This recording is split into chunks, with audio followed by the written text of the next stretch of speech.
जय गुरु जी संगत जी गुरु जी के डिवाइन कॉल सत्संग प्लेटफॉर्म में आप सभी गुरु परिवार का हार्दिक स्वागत है। शुक्राना गुरु जी महाराज का कि उन्होंने ये सेवा मुझे बख्शी कि मैं आप सभी गुरु परिवार के समीप आके गुरु जी के कल्याण महिमा अनुभव का वर्णन कर पा रही हूँ। अनंतम शुक्राना मेरे गुरु जी महाराज का। संगत जी, आज का जो सत्संग मैं आपके साथ शेयर कर रही हूँ वो सुधा आंटी का है। ये सत्संग बड़ा प्यारा है, ब्लेसिंगफुल है। तो सभी गुरु परिवार से मेरी हाथ जोड़ के विनती है कि आप सत्संग को अंत तक सुनिए, ध्यान से सुनिए, पूरा सुनिए। सत्संग का मतलब होता है सत्य का संग, और सत्संग हमें जब भी प्राप्त होता है जब गुरु कृपा होती है। तो हम सभी बड़े भाग्यशाली हैं कि हमें गुरु कृपा से सत्संग सुनने का सौभाग्य प्राप्त हो रहा है। तो आप इसे बिल्कुल भी बिना स्किप किए सत्संग को बड़े श्रद्धा भाव और ध्यान से सुनिएगा। गुरु जी महाराज हमेशा से कहते आए हैं, सत्संग सुनने वाले का भी कल्याण, सत्संग करने वाले का भी कल्याण, दोनों का ही कल्याण होता है। ना जाने ये संगत जी गुरु जी महाराज को इस सत्संग के माध्यम से हमारा कौन सा कल्याण करना हो, कौन सा कष्ट दूर करना हो, कौन से कष्ट काटने हो।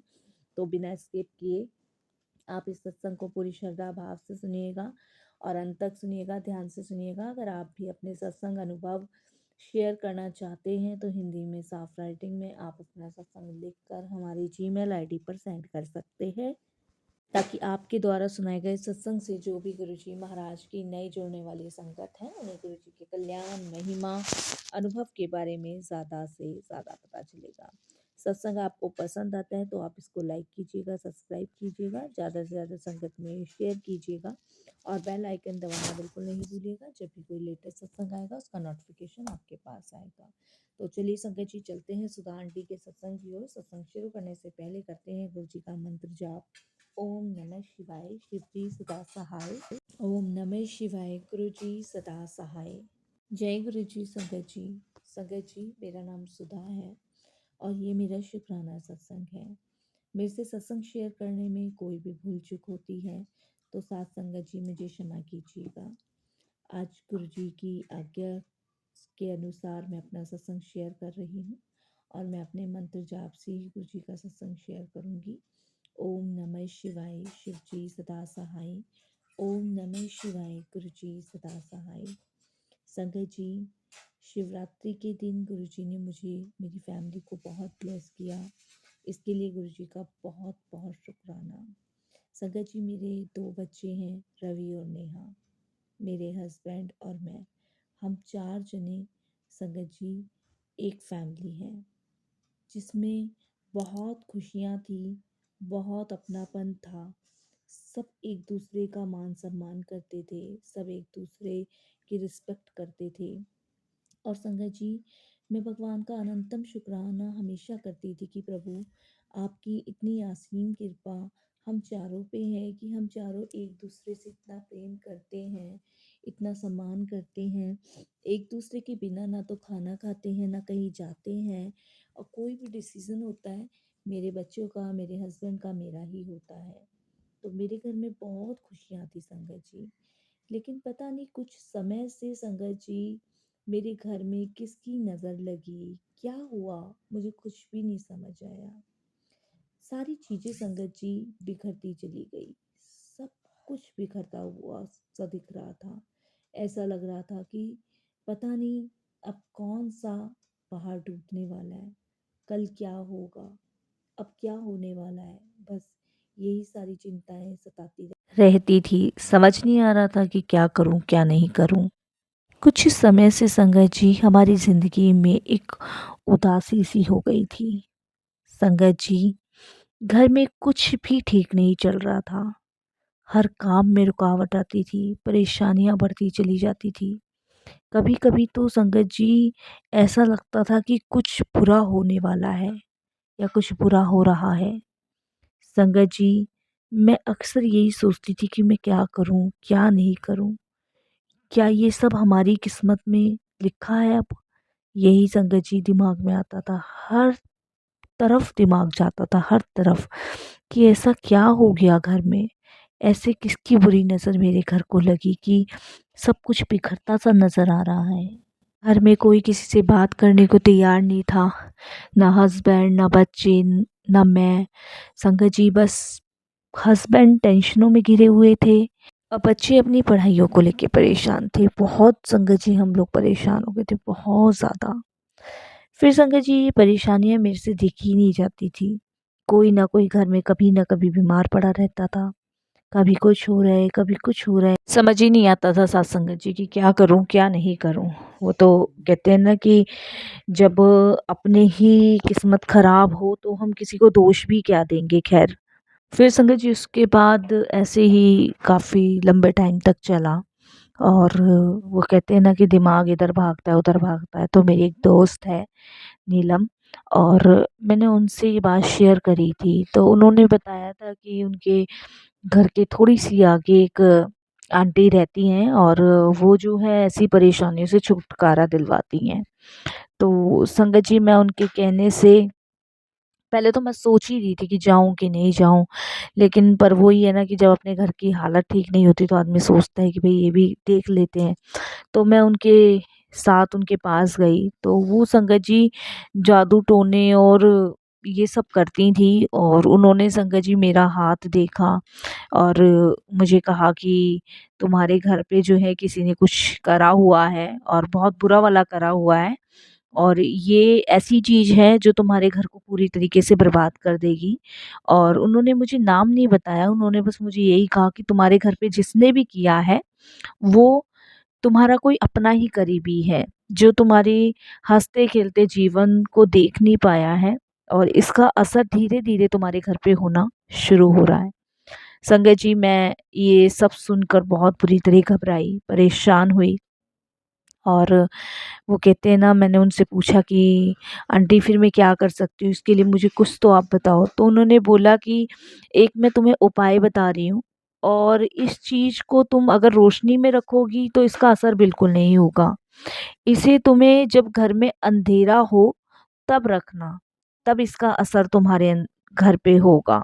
तो संगत जी उनके कहने से उन्होंने मुझे कुछ उपाय बताए और कुछ चीज़ें भी दी।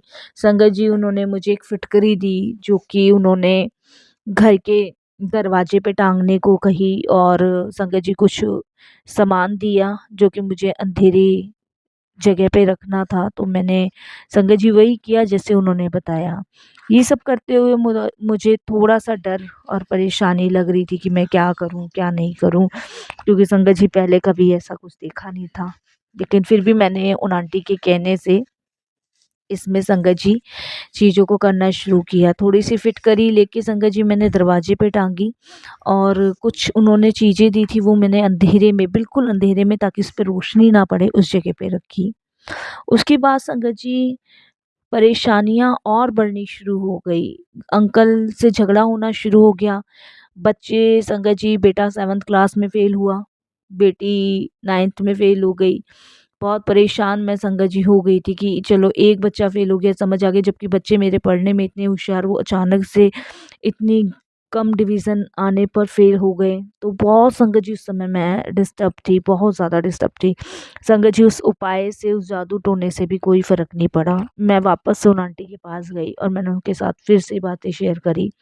उन्होंने बोला कि किसी ने बहुत तगड़ा ही कर रखा है, मैं तुम्हें एक उपाय और बता रही हूँ, अगर इससे कोई फ़र्क पड़ता है तो ठीक है, नहीं तो फिर तुम किसी और को दिखाना। संगत जी मैं कहूँ कि उन्होंने कुछ लिया तो कुछ, उन्होंने पैसे वग़ैरह मुझसे कुछ नहीं लिए।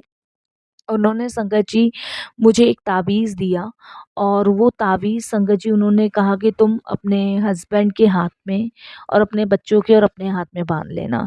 बट संगत जी ना मेरे हस्बैंड ने वो ताबीज़ बनवाया, ना बच्चों ने बंधवाया, और मैंने भी बांधा तो संगत जी मेरी तबीयत ख़राब होने लग गई। संगत जी 5 दिन के अंदर मुझे वो ताबीज़ उतारना पड़ा, और उसके बाद मैं फिर उन आंटी के पास नहीं गई। मेरे घर में इतनी नेगेटिविटी, इतनी परेशानियाँ हो गई थी कि संगत जी ऐसा लग रहा था जैसे कि अब कुछ नहीं सही हो सकता, और ऐसा डर लगा रहता था कि अब क्या होगा, अब क्या होगा। मेरे हस्बैंड की भी तबीयत ठीक नहीं रहती थी, उनकी तबीयत भी बहुत ख़राब होती थी। और संगत जी बेटा मेरा बिल्कुल पढ़ने में नहीं था। अब मस्ती, आवारागर्दी, पता नहीं हो क्या गया था, दिमाग कहाँ जा रहा था, क्या हो रहा था, घर में कुछ नहीं समझ आ रहा था। और घर में शांति का माहौल था, एक दूसरे के पास कोई बैठना पसंद नहीं करता था, बातें करना पसंद नहीं, कोई किसी से कोई शेयर ही नहीं करना चाहता था। ये सब संगत जी हमारी लाइफ में हो रहा था। और एक दिन तो संगत जी मेरे हस्बैंड की इतनी ज़्यादा तबीयत ख़राब हो गई कि मुझे हॉस्पिटल में एडमिट कराना पड़ा। जब हॉस्पिटल में एडमिट करवाया और डॉक्टर्स ने रिपोर्ट देखी तो सारी रिपोर्ट नॉर्मल थी, लेकिन उनके पेट का जो दर्द था वो नहीं जा रहा था। संगत जी ये समझ लीजिए सूख के बिल्कुल कांटा मेरे हस्बैंड हो चुके थे, बिल्कुल सूख के। और बार-बार सिर्फ़ एक ही चीज़ वो ये कहते थे कि मेरा मन ही नहीं करता जीने का, मेरा मन ही नहीं करता कुछ करने का। ऐसा लग रहा था जैसे कि संगत जी पता नहीं, अब बिना देखे, बिना कुछ कहे किसी को हम बोल भी नहीं सकते थे। देखिए संगत जी, जलने वाले तो बहुत हो जाते हैं, बहुत लोग आपसे जलने वाले हो जाते हैं, क्योंकि लोगों को आपकी तरक्की, आपकी खुशहाली, आपका हँसता-खेलता जीवन पसंद नहीं होता। तो जलने वाले तो बहुत हो जाते हैं, क्योंकि मैंने जैसे आपको शुरुआत में भी बताया कि मेरा परिवार एक ऐसा परिवार था कि हम चारों एक-दूसरे के लिए जीते थे। एक-दूसरे की केयर करते थे, एक-दूसरे की फ़िक्र करते थे। चाहे मैं हो गई, चाहे मेरे दोनों बच्चे हो गए, मेरे हस्बैंड हो गए। हम एक-दूसरे के बिना ना कहीं जाते थे, ना कहीं आते थे। मतलब हम चारों ऐसे थे जैसे मान लीजिए कि मतलब हम लोगों एक-दूसरे के बिना कोई डिसीज़न, कोई कदम ही नहीं उठाते थे, एक-दूसरे के लिए ही जीते थे। लेकिन कुछ समय से ऐसा क्या हो गया मेरे घर में कि संगत जी बिल्कुल शांति, बिल्कुल उदासी जैसा माहौल, काम, हर एक काम में रुकावट, हर एक काम में। हस्बैंड बीमार ही पड़े रहते थे, बच्चों का पढ़ाई में मन नहीं था, मैं भी संगत जी उदास रहती थी। मेरे हस्बैंड का तो पेट का दर्द जाता ही नहीं था। वो कुछ भी खाते थे ना, उनको डाइजेस्ट नहीं होता था, वॉशरूम भागते थे। और टेस्ट भी कराए, सारी टेस्ट रिपोर्ट नॉर्मल, बट आराम उनको बिल्कुल भी नहीं। मैं बहुत दूर-दूर लेके गई, नहीं आराम पड़ा, और उन आंटी ने मुझे मना कर दिया कि अब उनके बस की नहीं है, क्योंकि वो छोटी-मोटी नेगेटिविटी चीज़ें जो होती थी ना, उनको दूर करती थी। लेकिन उनके कि बताए गए उपाय से कोई फ़र्क नहीं पड़ रहा था। तो इसीलिए संगत जी उन्होंने मुझे मना कर दिया था कि वो अब कोई उपाय नहीं बता सकती, क्योंकि वो सिर्फ़ इतना ही करती हैं कि छोटी-मोटी नज़र हो गई या कोई छोटा-मोटा किसी ने किया है उसको दूर करना बस।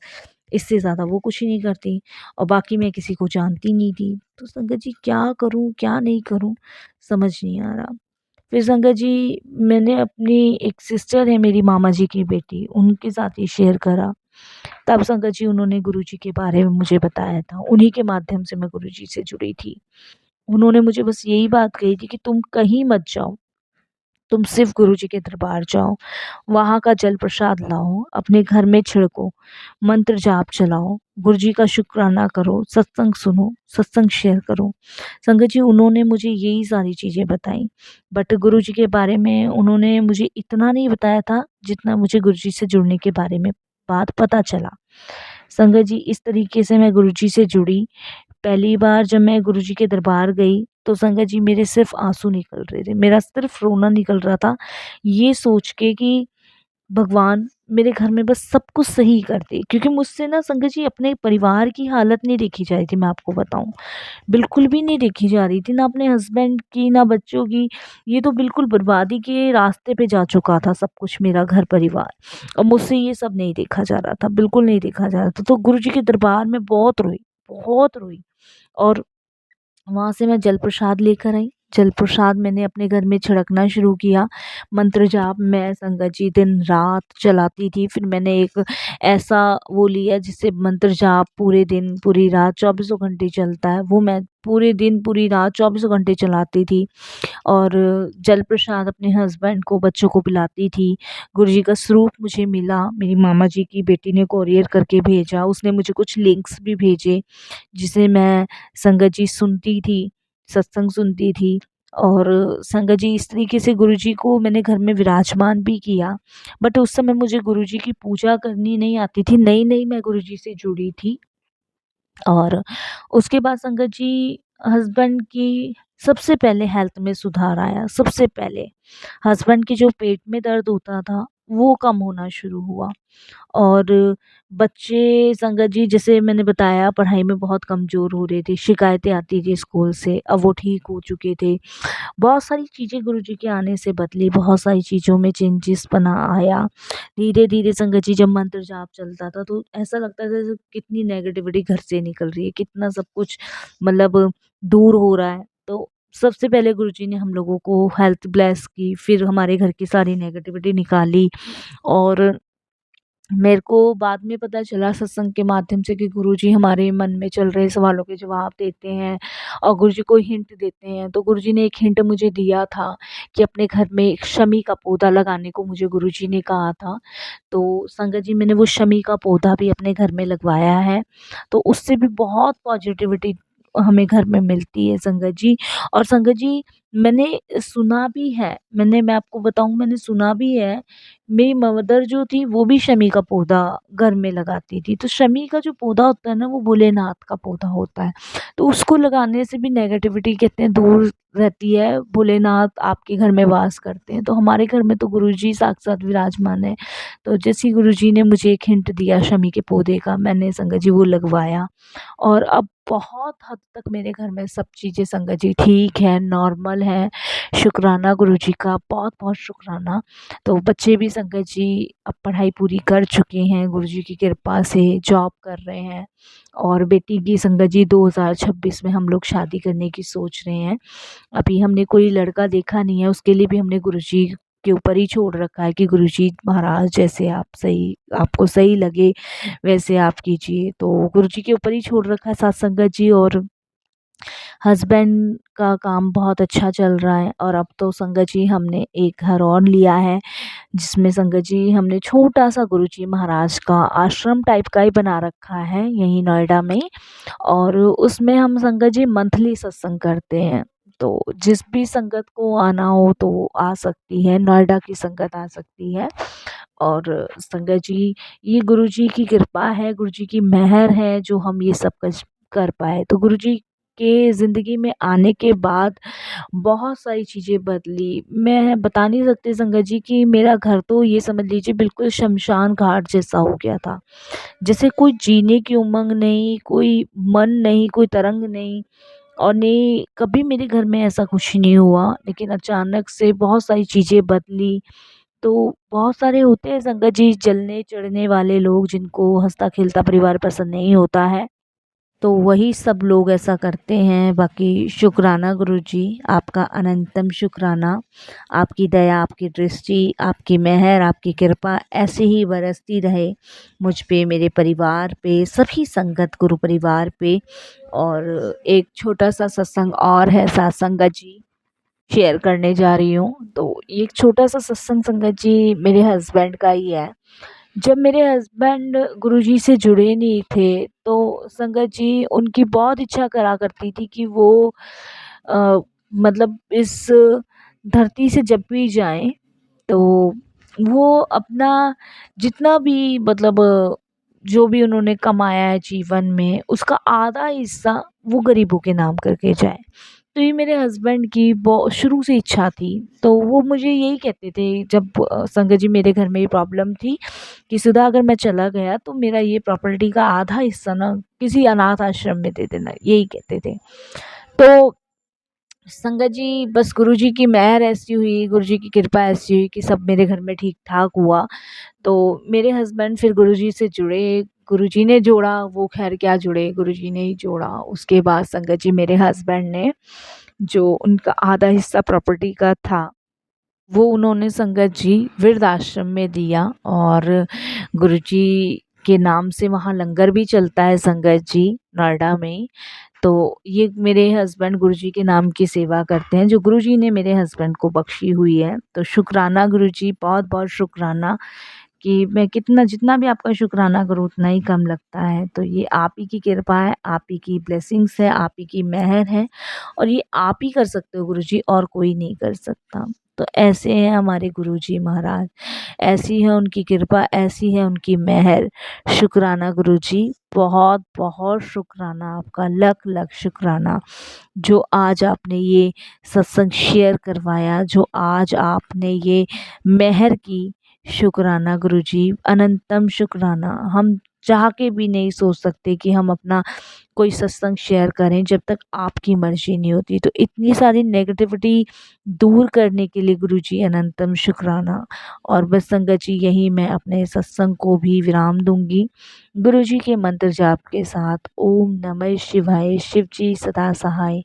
ओम नमः शिवाय। गुरु जी सदा सहाय। जय जय गुरु जी, धन धन गुरु जी, वाह वाह गुरु जी, शुक्राना गुरु जी, अनंतम शुक्राना गुरु जी महाराज का।